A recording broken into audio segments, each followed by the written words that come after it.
Bienvenue dans ce temps de culte de la dynamique mulhousienne qui réunit 6 paroisses qui œuvrent ensemble dans Mulhouse et agglomération pour être témoins de la bonne nouvelle, de la force de résurrection donnée en Jésus-Christ. Le monde souffre et attend, il a soif de bonté. Dans les combats de la vie, où il se fait tant de blessures, Dieu veut secourir, Dieu veut apaiser, Dieu veut relever. Le monde souffre et attend, il a soif d'espérance.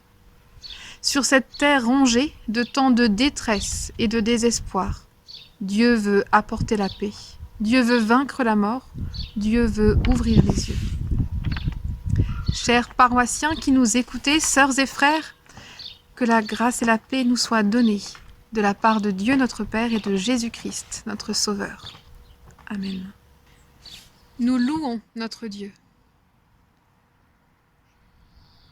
Grâce te soit rendue, ô Dieu, parce que nous nous sommes levés ce matin, pour l'aurore de cette vie-ci, qu'entre nous et tout projet se déploie le projet de Dieu, entre nous et toute main, la main de Dieu, qu'entre nous et toute douleur soit présente la douleur du Christ, entre nous et tout amour, l'amour du Christ.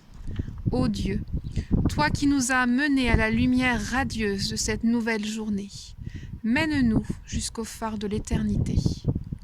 Amen. Et nous chantons notre louange à Dieu avec le cantique « À Dieu soit la gloire ».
Nous pouvons dire à Dieu tout ce qui nous éloigne de lui.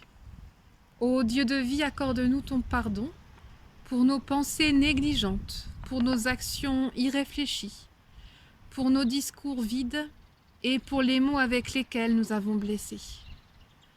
Ô Dieu de vie, accorde-nous ton pardon pour nos désirs mal orientés, pour nos actes mus par la haine, pour notre gaspillage, pour tout ce que nous avons laissé de côté. Ô Christ aimant, pendu au bois mais ressuscité au matin, dissipe le péché de notre être comme la brume des collines. Commence ce que nous faisons, façonne ce que nous disons. rachète qui nous sommes. Nous mettons notre espoir en toi, notre grand espoir, notre espoir vivant, aujourd'hui et toujours. Amen. Découvrons comment la grâce de Dieu peut être présente dans le confinement. Si nos maisons sont trop petites, si nos maisons nous tiennent à l'étroit, si nos plafonds sont trop bas et nos murs trop épais, c'est pour nous déloger et habiter en toi. Si nos maisons s'écroulent, si leurs cloisons s'effritent, si nos fenêtres battent au vent, si nos portes ferment mal, c'est pour nous rendre libres et habiter en toi. Si nous errons encore, si nous n'avons nulle part où reposer nos têtes, si nous n'avons nulle part où arrêter nos corps, c'est pour marcher sans cesse et habiter en toi.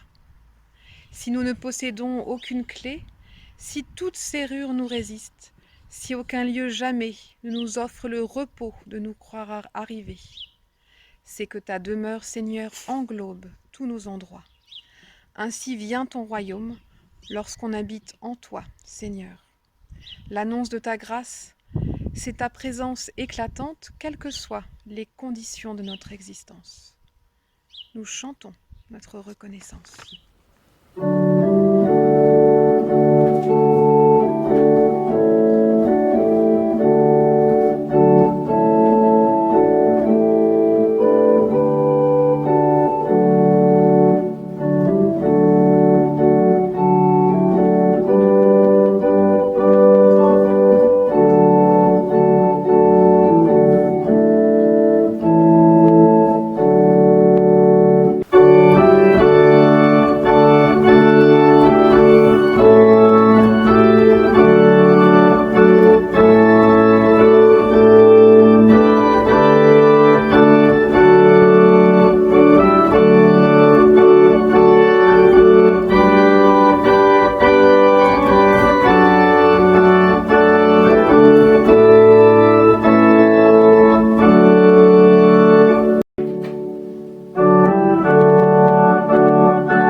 Nous prions avant d'ouvrir les Écritures pour qu'elles deviennent pour nous paroles de vie. Parle, Seigneur, dans nos paroles. Parle, Seigneur, dans notre écoute.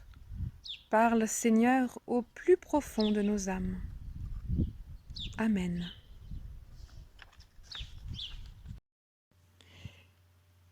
Lecture de l'Évangile de Marc au chapitre 10, les versets 35 à 45. Ensuite, Jacques et Jean, les deux fils de Zébédée, viennent auprès de Jésus et ils lui disent : « Maître, nous allons te demander quelque chose et nous souhaitons que tu acceptes. » Jésus leur dit : « Et qu'est-ce que vous voulez que je fasse pour vous ?» Ils lui répondent : « Lorsque tu seras dans ta gloire, permets-nous de nous asseoir à côté de toi, l'un à ta droite et l'autre à ta gauche. » Jésus leur dit : « Vous ne savez pas ce que vous demandez. Est-ce que vous pouvez boire la coupe de souffrance que moi je vais boire? Est-ce que vous pouvez être plongé dans la souffrance comme je vais l'être? Et ils lui répondent, nous le pouvons. Jésus leur dit, oui, vous boirez la coupe que je vais boire et vous serez plongés dans la souffrance comme moi. Mais je ne peux pas décider. Qui sera assis à ma droite ou à ma gauche? C'est Dieu qui a préparé ces places pour certains. C'est à eux qu'il les donnera. Les 10 autres disciples entendent cela et ils se mettent en colère contre Jacques et Jean. Alors Jésus les appelle auprès de lui et il leur dit, « Vous le savez, ceux que l'on regarde comme les chefs des peuples les commandent comme des maîtres. Et les gens importants font peser leur pouvoir sur les autres. Mais entre vous, cela ne se passe pas ainsi. Au contraire, si l'un de vous veut être important, il doit être votre serviteur. Si l'un de vous veut être le premier, il doit être l'esclave de tous. En effet, le Fils de l'homme n'est pas venu pour être servi. Il est venu pour servir, pour donner sa vie, pour libérer un grand nombre de gens. » Nous confessons notre foi en la force de la résurrection avec les mots de Marion Muller-Collard, théologienne protestante et écrivaine.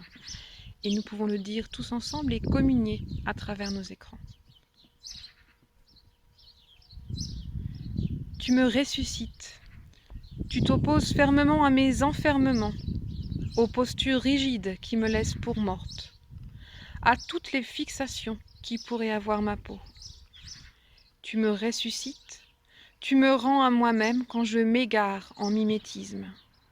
Tu me rends à la vie quand je collabore avec la mort. Tu me rends le matin quand je m'enfonce dans une nuit sans retour. Tu me ressuscites, tu te rends au tombeau où j'ai réduit ma vie et tu l'ouvres à ton immensité. En attendant de voir l'incroyable de mes yeux, le miracle est déjà là. J'irai vivante devant ma mort et elle ne réduira pas la part de toi en moi. Amen.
Le grand prêtre apporte le sang des animaux dans le lieu très saint, afin de l'offrir comme sacrifice pour le pardon des péchés. Mais les corps de ces animaux sont brûlés en dehors du camp. C'est pourquoi Jésus aussi est mort en dehors de la ville, afin que par son propre sang, Ils rétablissent le peuple dans sa relation à Dieu. Allons donc à lui, en dehors du camp, en supportant le même mépris que lui. Car nous n'avons pas ici-bas de cité qui dure toujours. Nous recherchons celle qui est à venir. Bonjour. Alors, ne vous inquiétez pas, c'est normal. Le chat est là pour faire de l'audience. C'est bien connu que pour que les gens cliquent sur les j'aime des vidéos, avec un chat, on multiplie l'audience par 10, peut-être même par 100. Et puis le chat, c'est aussi une compensation. Après un texte peut-être un peu difficile ou âpre que nous venons d'entendre et qui est proposé à notre méditation pour ce dimanche. Oui, c'est vrai, le texte était un peu, comment dire, ce n'était pas vraiment du chamallow. S'il fallait le comparer à de la nourriture, ce serait plutôt des épinards. Ou bien, si vous êtes plutôt omnivore, imaginez un steak à la cuisson bleue. Ou bien des fruits de mer. Quelque chose d'un peu exigeant gustativement, difficile à mâcher. Un texte qui est un peu sévère dans son aspect, avec ce sang d'animaux apporté par le grand prêtre, cette histoire de péché à se faire pardonner, l'évocation de la mort de Jésus et de son sang. Cela donnerait presque l'envie de prendre sa Bible et de la refermer, de la ranger, pour aller se prendre un bon livre de développement personnel. Je vous en aurais bien montré ou conseillé un, mais je n'en ai pas.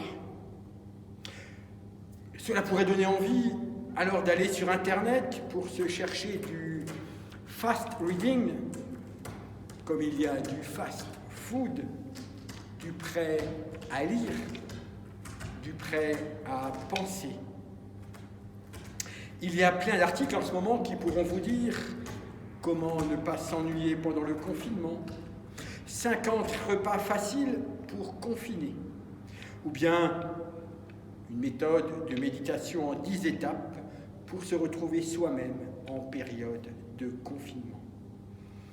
Des milliers d'articles, de vidéos essayent de nous prendre par la main pour que tout aille bien. Mais je vais vous rassurer, avec notre texte, là aussi, tout finira bien. Là aussi, il y aura un happy end, c'est promis. Vous pouvez donc rester avec nous, et peut-être même qu'il y aura encore le chat. Je disais que c'est un principe de base avec les textes bibliques. Ça finit toujours bien. Ou plus exactement, avec les textes bibliques, la fin est toujours ouverte. En fait, cela ne finit jamais. C'est un peu comme au cinéma. Il y a le cinéma français pour dépressifs, avec des sad ends, des fins malheureuses. Cela finit mal. Il y a le cinéma américain avec des happy ends, parce que le public exige que tout finisse bien. Et puis, il y a la narration biblique, avec des open ends, des fins ouvertes. L'avenir, avec la Bible, est encore à écrire. Il est ouvert. C'est un critère d'ailleurs de lecture de nos textes bibliques.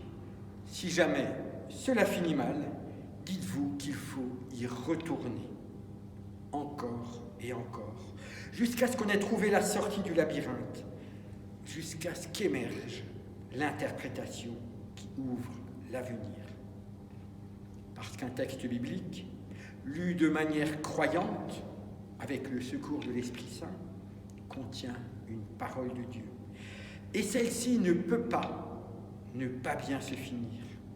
Celle-ci n'est pas non plus une pensée magique doucereuse de fuite dans l'irréalité. La pensée biblique ne s'arrête jamais sur une porte close, sur une grosse pierre qui barrerait l'entrée ou la sortie d'un tombeau. Mais elle est toujours une porte ouverte. Alors pour vous récompenser d'être toujours là, et puis pour vous détendre un peu, je vais vous proposer une petite histoire tirée du patrimoine de l'humour juif. C'est l'histoire de Moshe et Yitzhak qui ont grandi ensemble. Et puis, avec le temps, ils se sont perdus de vue depuis des années. Et voici qu'un jour, au détour d'une rue d'une grande ville, ils tombent l'un sur l'autre. Quelle joie! Ils se jettent alors dans les bras l'un de l'autre. Moshe, Yitzhak. Une fois les effusions passées, Moshe dit à Yitzhak, « Yitzhak, comme c'est bon de te voir, dis-moi ce que tu deviens en un mot. Comment ça va ?» Et Yitzhak lui répond en un mot, « Bien. » Alors Moshe continue, « Non, vraiment, dis-moi en plus, comment ça va ?» En deux mots.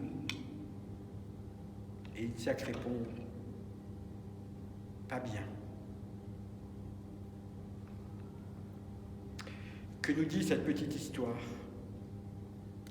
Elle nous parle du judaïsme qui a en lui à la fois inscrit la conscience du tragique et l'humour, qui permet de renvoyer le tragique dans les cordes, de le mettre à distance, au moins un instant, de le désacraliser, l'humour et le tragique en même temps, le bien et le pas bien.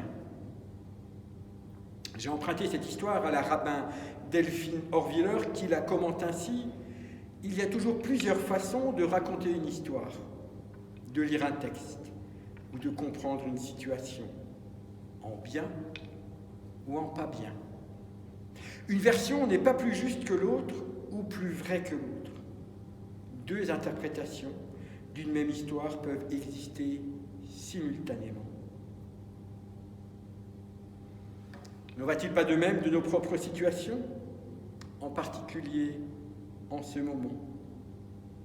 Nous recevons beaucoup d'appels téléphoniques, d'attention, par mail, par Facebook, par WhatsApp, qui nous demandent comment cela va chez toi.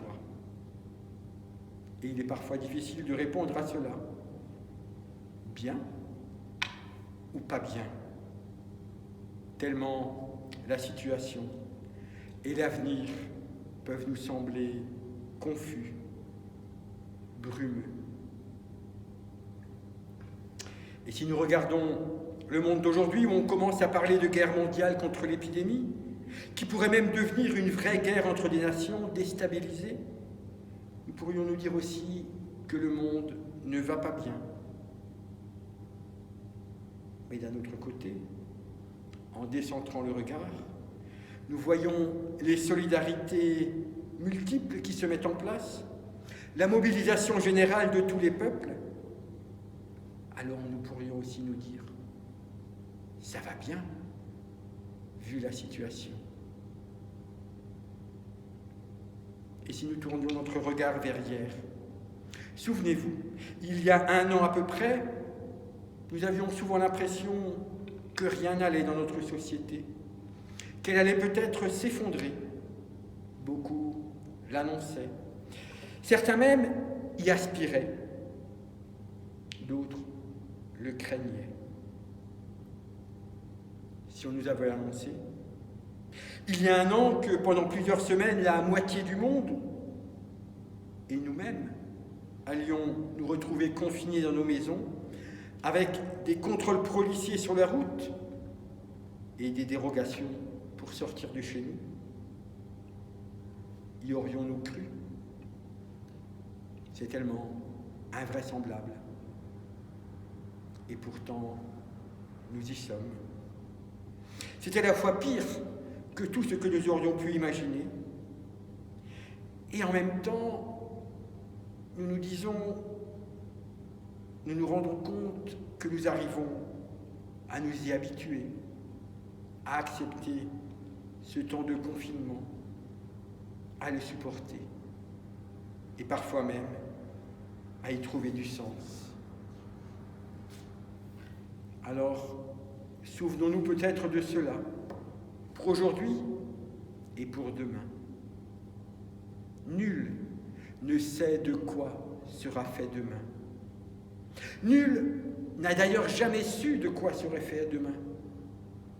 Si beaucoup imaginent un monde transformé en mieux, si d'autres imaginent un monde effondré en pire, il est trop tôt.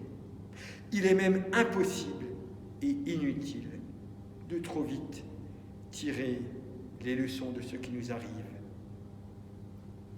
Un théologien, Élian Cuvillier, écrivait il y a quelques jours sur le site du journal Réforme: où va le monde? Nul ne le sait. Le futur est illisible et de toute manière, il sera différent de nos prévisions.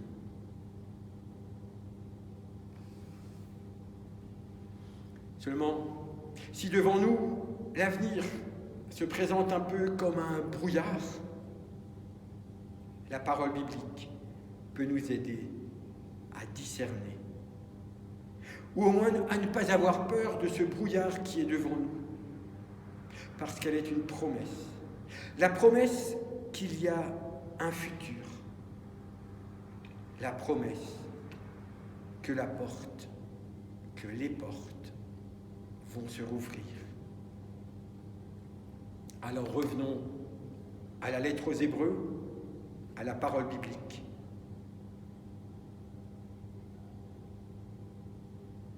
C'est quoi cette histoire de prêtre qui fait couler le sang d'animaux? C'est quoi cette histoire d'un homme, Jésus, dont le sang coule hors de la ville, victime de la violence des hommes? Immédiatement, nous aurions envie de nous dire, avec une moue de dégoût, de tristesse, c'est pas bien tout cela. Je ne veux pas de cela. Mais si nous lisons d'un peu plus près, si nous essayons de mâcher ce texte, quel goût va-t-il prendre? Celui du miel? Nous voyons, en le savourant, qu'il peut devenir nourrissant.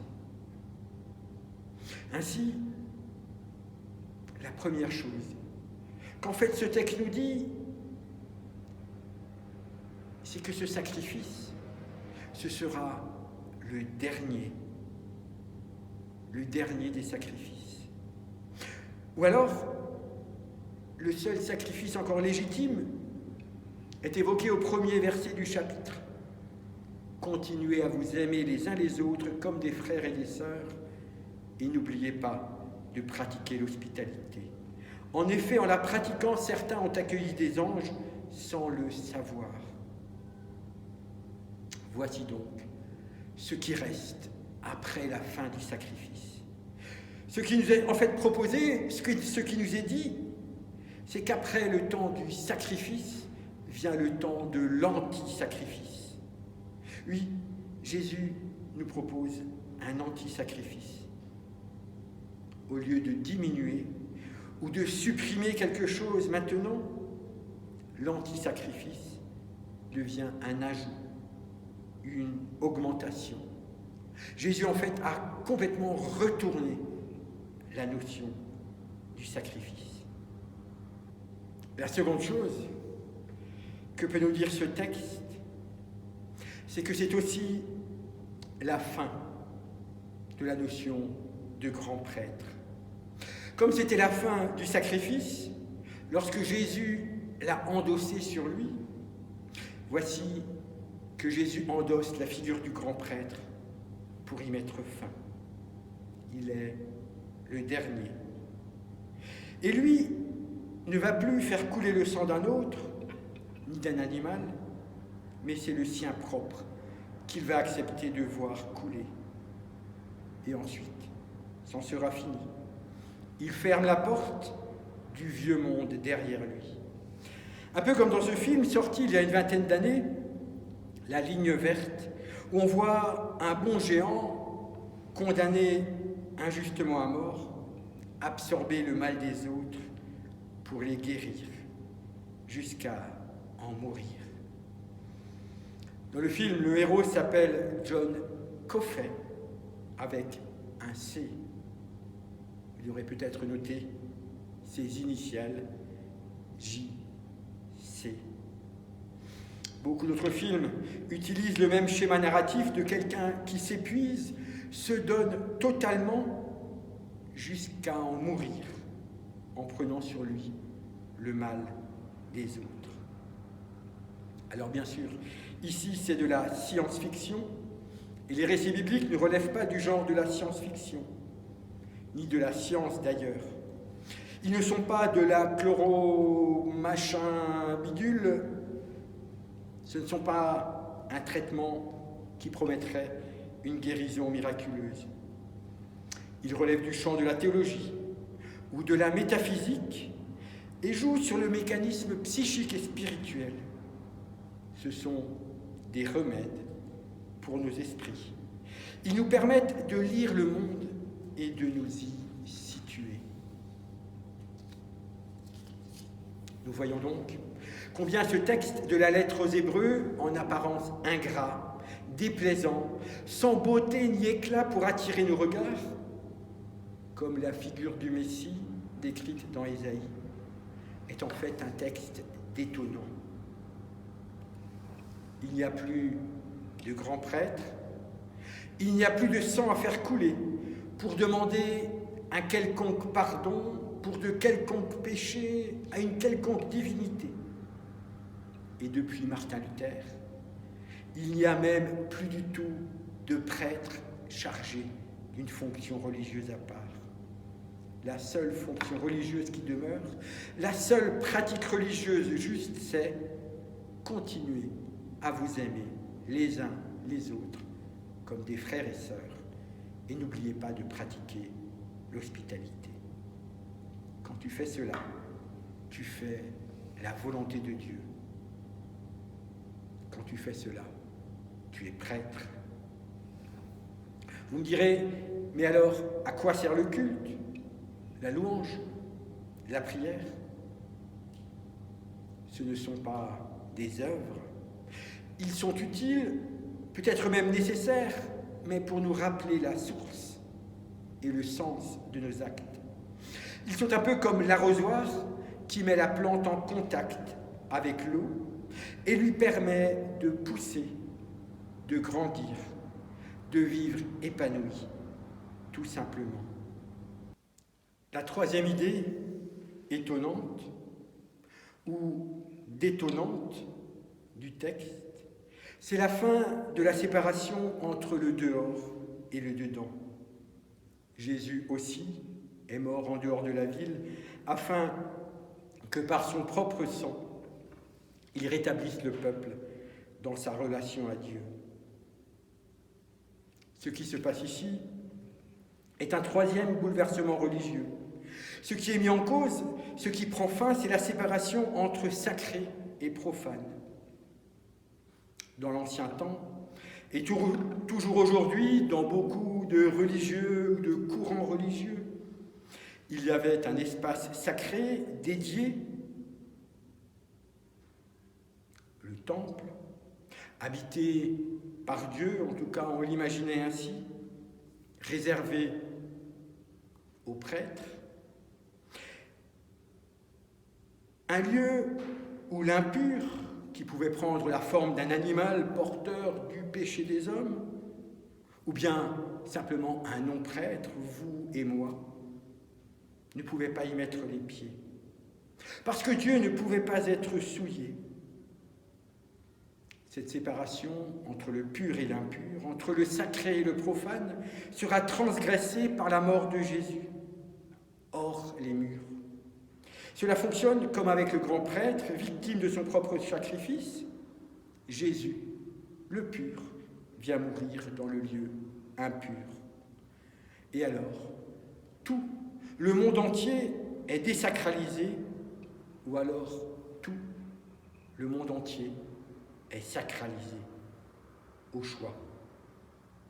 Lorsque Dieu peut s'installer en tout lieu, il n'est alors plus aucun lieu d'où il puisse être exclu, ni aucun lieu qui lui soit réservé. La conséquence, et c'est la dernière idée que j'aimerais partager avec vous en guise de conclusion, c'est que Dieu peut être trouvé partout. C'est que Dieu est présent partout. Pas seulement dans une méditation mélancolique ou poétique d'un ciel étoilé ou de l'immensité de la mer, de la majesté des montagnes. Oui, Dieu est dans la beauté, mais pas seulement. Il est partout, c'est-à-dire qu'il peut trouver résidence même dans un texte biblique déplaisant, irritant, agaçant en apparence. En conséquence, il peut résider même dans une situation déplaisante, irritante, agaçante ou souffrante. Peut-être même est-ce dans ces situations qu'il est le plus présent. Peut-être est-il présent, particulièrement dans la relation qui me trouble, qui m'affecte avec un voisin irritant, agaçant, déplaisant. Dieu est présent au cœur du mal. Un mal, bien sûr, qu'il n'a pas voulu et certainement pas provoqué, encore qu'en fait nous n'en sachions rien. La question de l'origine du mal n'a pas de réponse et n'en aura jamais. Par contre, ce qui a une réponse, c'est que Dieu est présent là où est le mal, là où est la souffrance. Là est certainement Dieu. Oui, Dieu est présent dans nos existences confinées. Si nous l'y trouvons, si nous nous y ouvrons, alors la vie y devient possible, bénie. Il y a un verset du livre de Jérémie qui le dit fortement. Il s'adresse au peuple juif en exil à Babylone et à ces hommes et ces femmes qui voyaient leur monde, leurs repères, leurs liens personnels, leur travail déconstruit, bouleversé. Au cœur de l'effondrement, voici ce que dit l'Éternel, le Maître de l'univers, le Dieu d'Israël à tous les exilés. Construisez des maisons, habitez-les, plantez des jardins, mangez-en les fruits, mariez-vous, ayez des fils et des filles, donnez des femmes en mariage à vos fils et des maris à vos filles pour qu'elles mettent au monde des fils et des filles. Augmentez en nombre là où vous êtes et ne diminuez pas. La vie en exil, en confinement, continue, peut continuer, doit continuer, jusqu'à notre dernier souffle et au-delà. La vie est la vie. Elle continue, elle continuera. La porte est ouverte. Ainsi, notre conviction, c'est que Dieu est présent dans les EHPAD, c'est que Dieu est présent sur les lits d'hôpitaux, c'est que Dieu est présent avec toutes les professions qui se défoncent pour permettre que la vie demeure possible, pour que la vie continue. C'est que Dieu est présent au milieu de toutes nos tempêtes. En 1987, Yves Duteil chantait « Vous pouvez fermer vos frontières, bloquer vos ports et vos rivières, mais les chansons voyagent à pied, en secret, dans des cœurs fermés. » Vous pouvez fermer vos frontières, bloquer vos ports et vos rivières, mais les chansons voyagent à pied en secret, dans des cœurs fermés. Ce sont des mères qui les apprennent à leurs enfants qui les reprennent. Elles finiront par éclater sous le ciel de la liberté pour les enfants. Aujourd'hui, nos frontières, nos ports, nos rivières sont fermées à cause de ce virus. Ce virus n'est pas né dans le cœur de l'homme, mais il pourrait, si nous laissions nos peurs nous dominer, en fermer l'accès. Mais il y a une porte ouverte. Des vaccins ont déjà été mis au point contre les virus qui affectent nos cœurs. Ces vaccins, nous les avons vus naître au milieu de l'épidémie en Italie, sous la forme d'initiatives chantantes que des voisins, de balcon en balcon, d'immeuble en immeuble, organisent pour essayer de se décloisonner un peu, pour entretenir l'espoir et les liens, tout en se protégeant des risques de la contagion. C'est cela, faire gagner la vie, toujours, partout, garder les fenêtres ouvertes si les portes ne le peuvent pas. Et puis, puisque depuis Jésus-Christ, ou par Jésus-Christ, il n'y a plus de dehors, dedans, il n'y a plus besoin non plus d'aller chercher Dieu, ici ou ailleurs, comme s'il jouait à cache-cache avec nous.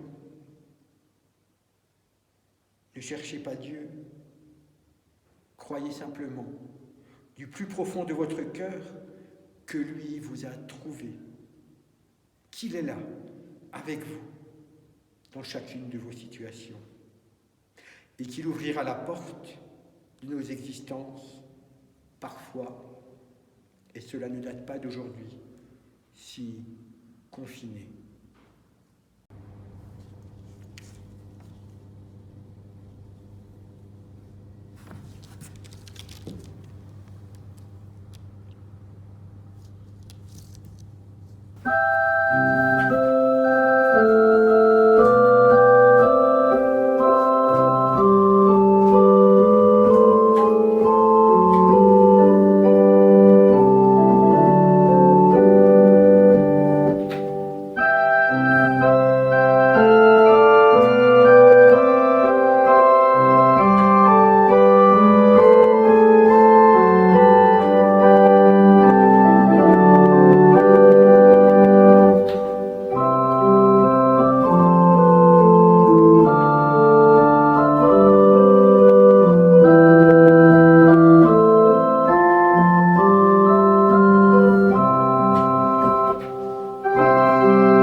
Nous voulons maintenant prier les uns pour les autres.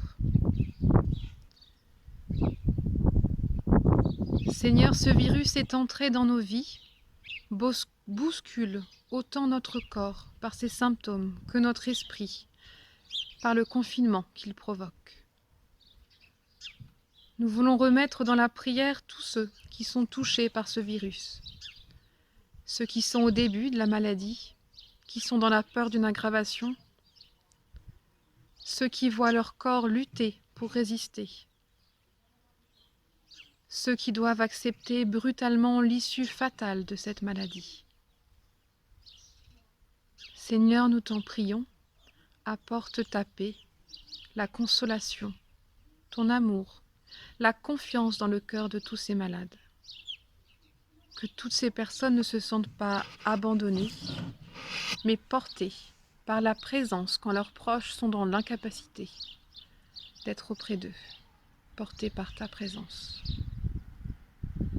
Seigneur, nous voulons aussi te remettre nos familles, la diversité de nos familles en ce temps de confinement.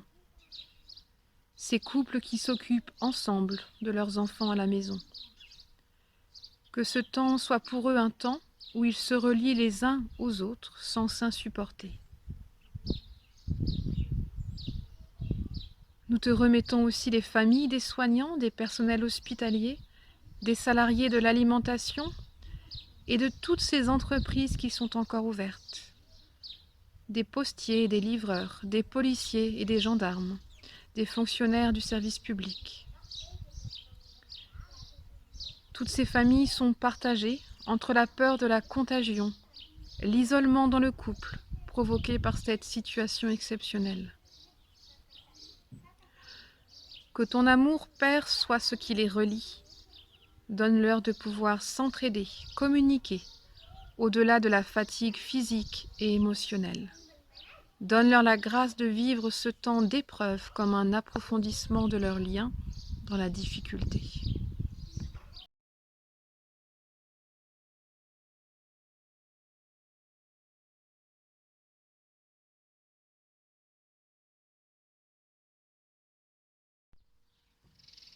Notre Père, qui es aux cieux, que ton règne vienne, que ta volonté soit faite sur la terre comme au ciel. Donne-nous aujourd'hui notre pain de ce jour. Pardonne-nous nos offenses, comme nous pardonnons aussi à ceux qui nous ont offensés. Et ne nous soumets pas à la tentation, mais délivre-nous du mal. Car c'est à toi qu'appartiennent le règne, la puissance et la gloire pour les siècles des siècles.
Avant de nous quitter, je vous partage un texte transmis par Régine, une de nos paroissiennes d'Ilzac et de Genevois.